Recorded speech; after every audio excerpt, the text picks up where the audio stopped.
sahabat tarbiyah Islam yang dimuliakan Allah, kisah Salman Al-Farisi radhiyallahu anhu adalah pelajaran berharga bagi pendamba kebahagiaan dunia dan pengharap surga. Al-Imam Ahmad rahimahullah dalam Musnadnya meriwayatkan perjalanan panjang seorang Salman Al-Farisi dalam mencari hidayah.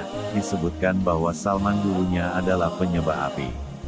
Ayahnya, selaku kepala suku, menugaskan Salman untuk menjaga api agar terus menyala, tidak boleh padam. Salman pun tidak pernah keluar dari rumahnya, layaknya gadis pingitan. Suatu hari, Salman disuruh oleh ayahnya untuk mengurus kebun dan menyelesaikan beberapa tugas. Di tengah perjalanan, Salman melewati sebuah gereja. Dia mendengar suara-suara merdu dari dalam gereja. Dia pun masuk dan menyaksikan apa yang dilakukan oleh kaum Nasrani. Salman takjub dan ingin memeluk agama mereka. Dia pun tertahan di situ hingga matahari tenggelam. Salman pun menanyakan asal-usul agama tersebut yang ternyata berasal dari Syam. Ketika pulang, Salman langsung diinterogasi dan dimarahi oleh ayahnya. Dia lalu ditahan di kamar dengan kaki terlilit belenggu dari besi. Walhasil, akhirnya Salman berhasil kabur dari rumah. Berangkatlah ia menuju Syam bersama kafilah dagang dari Syam yang singgah di daerahnya. Di Syam inilah, Salman memulai sejarah perjalanannya mencari hidayah, agama Islam yang hak, Islam yang dibawa oleh Rasulullah Shallallahu Alaihi Wasallam. Di Syam, Salman tinggal bersama seorang pendeta di gereja. Ternyata pendeta tersebut adalah orang yang jelek. Di akhir kisah, umat Nasrani menyalib pendeta tersebut. Salman lalu tinggal bersama seorang pendeta lain yang menggantikan posisi pendeta sebelumnya. Pendeta tersebut adalah orang yang saleh dan baik. Namun, tidak lama berselang, pendeta tersebut tiba ajalnya. Sebelum wafat, dia berwasiat kepada Salman untuk mendatangi seorang saleh di negeri Mausil. Salman pun segera berangkat ke Mausil dan tinggal bersama orang saleh tersebut. Akan tetapi, tidak lama kemudian orang tersebut wafat. Sebelum meninggal, dia berwasiat kepada Salman agar datang kepada seorang yang saleh di negeri Nasibin.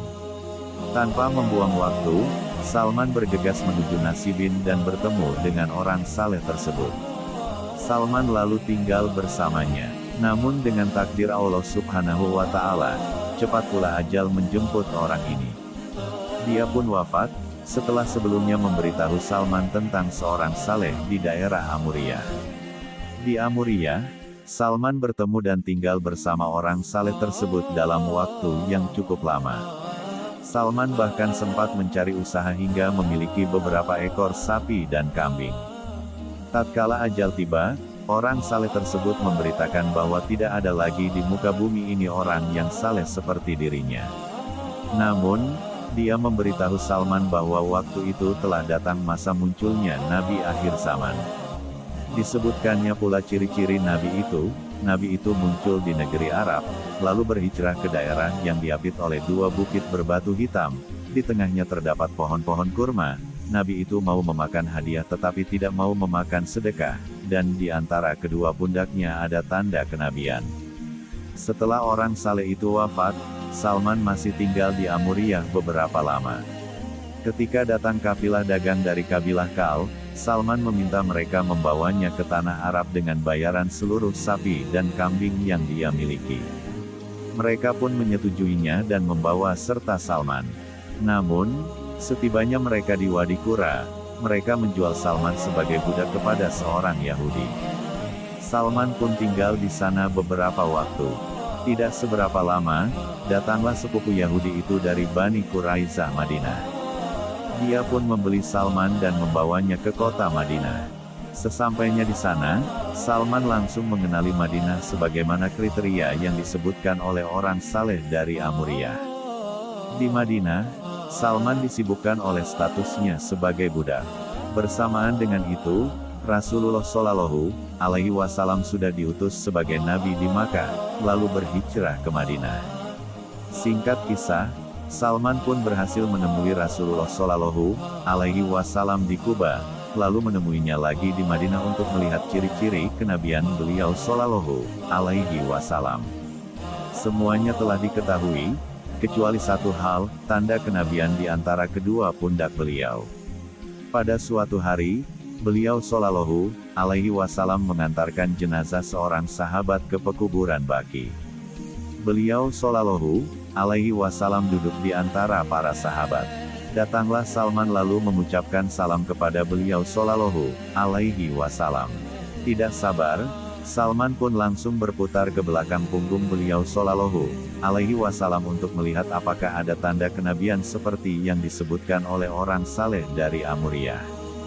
Tatkala Rasulullah Shallallahu Alaihi Wasallam tahu bahwa Salman sedang memastikan sesuatu, beliau pun melepaskan kainnya dari pundak.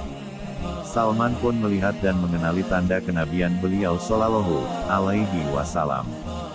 Salman langsung memeluk beliau sambil menangis dan menceritakan perjalanan panjangnya mencari hidayah, hingga akhirnya Allah Subhanahu wa Ta'ala mempertemukannya dengan Rasulullah Shallallahu Alaihi Wasallam. Rasulullah Shallallahu Alaihi Wasallam takjub dengan kisah Salman dan memintanya untuk menceritakannya kepada para sahabat. Demikianlah cerita perjalanan Salman Al-Farisi dalam mencari hidayah.